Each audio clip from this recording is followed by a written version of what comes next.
We're at the ID at Xbox showcase at GDC in San Francisco, and we're catching up on Dovetail Games Flight School.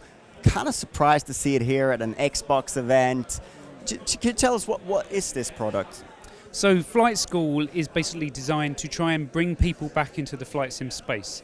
Now, a lot of the feedback that we got was that flight simulation has become very complex for people.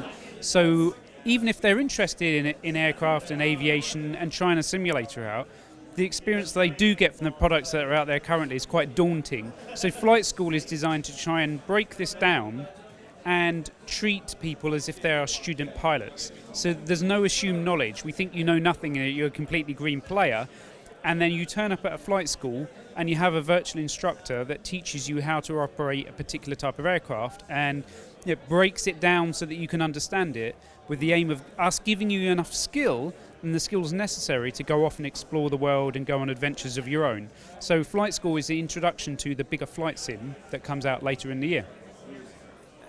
In terms of like the content, will all the planes be in there? What's sectioned off from the sort of the full experience? So one of the things that we're super eager to do is deliver the types of aircraft that go with particular experiences when they're ready. So instead of us just saying, look, you've got 1,000 planes day one, everything from a microlight to a massive 747, we can't hope to teach you that quickly enough in flight school. So what we try to do is just carve off a particular area of aviation, in general aviation, GA aircraft, light aircraft basically, the simple stuff that you would get at a flight school.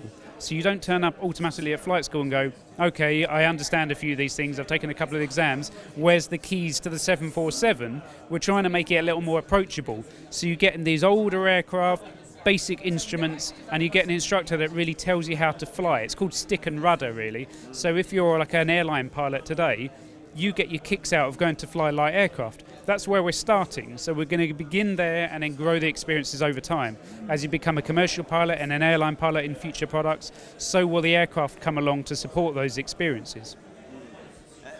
If we move on to that product, that flight sim product, what kind of experience? Because obviously the flight sim genre has sort of gone away a little bit. What are you looking for? Are you looking for that sort of professional thing where people actually do like proper airline lines, or what kind of experience is it there?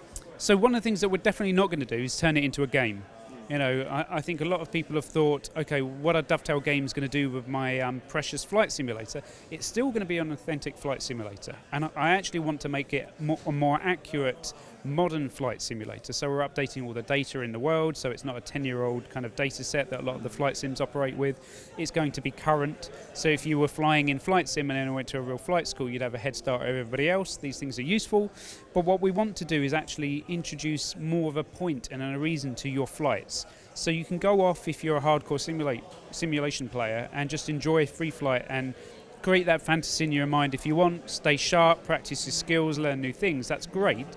But also we've got something up our sleeve, which means that we want to try and introduce almost a career to flight simulator, if you like, but based on real events. So in the real world, like one of the things I'm really interested in is you being a ferry pilot, having to move an aircraft from one part of the world to another. So if you were rich enough, maybe you are, to purchase an aircraft, you don't go to collect it in a different part of the world and just fly it back home. It's not like popping down to a local car dealership.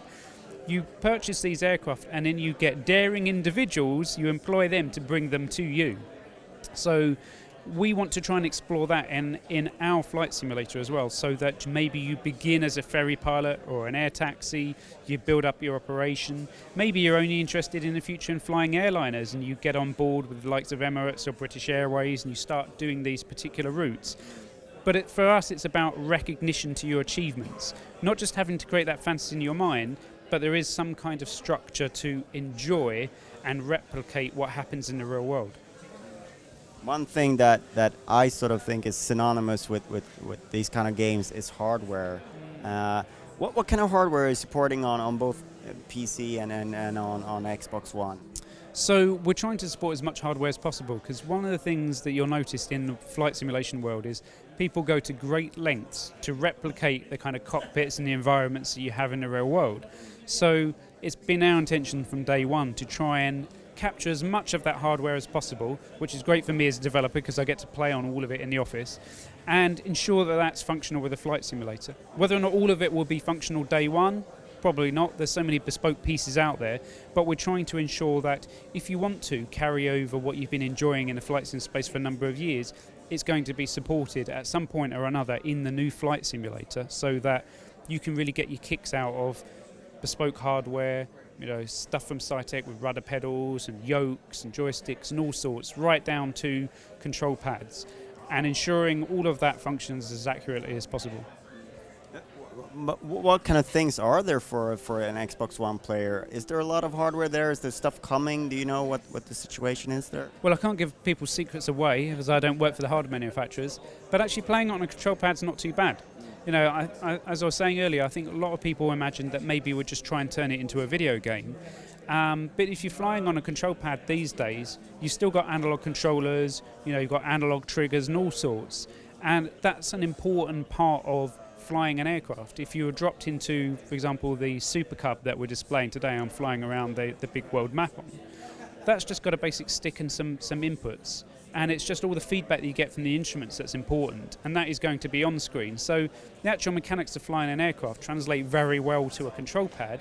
You don't need to be investing thousands and thousands of dollars to have the latest kit. You might want to do that on PC, but I think there's an opportunity in the future when it arrives on Xbox to just ensure that there is a solid experience that can be had with a control pad.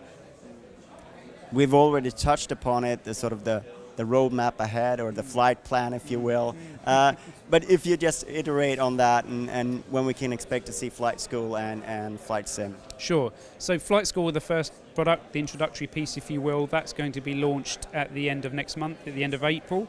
So that's going to be in people's hands very soon. Beyond that, we are looking to launch the full flight simulator towards the end of the year, and the category that we'll probably launch with that product will be in the realm of you being a commercial pilot, so one step below really airline pilots, so that new aircraft types, more complexity, new training programs to go with that, for example multi-engine training, twin engine props, maybe light business jets. And if people are wondering, well, why don't they just include all of that day one? It's because we're trying to deliver a quality experience of all of those types of aircraft and pilot categories. Instead of just washing over it, we want it to feel special, so that when the commercial stuff comes along, it's, wow, now I feel ready for this because I've enjoyed flight school, I've logged some hours, I understand how to fly an aircraft, and now I'm going to step up into the next category rather than just throw it all at you day one.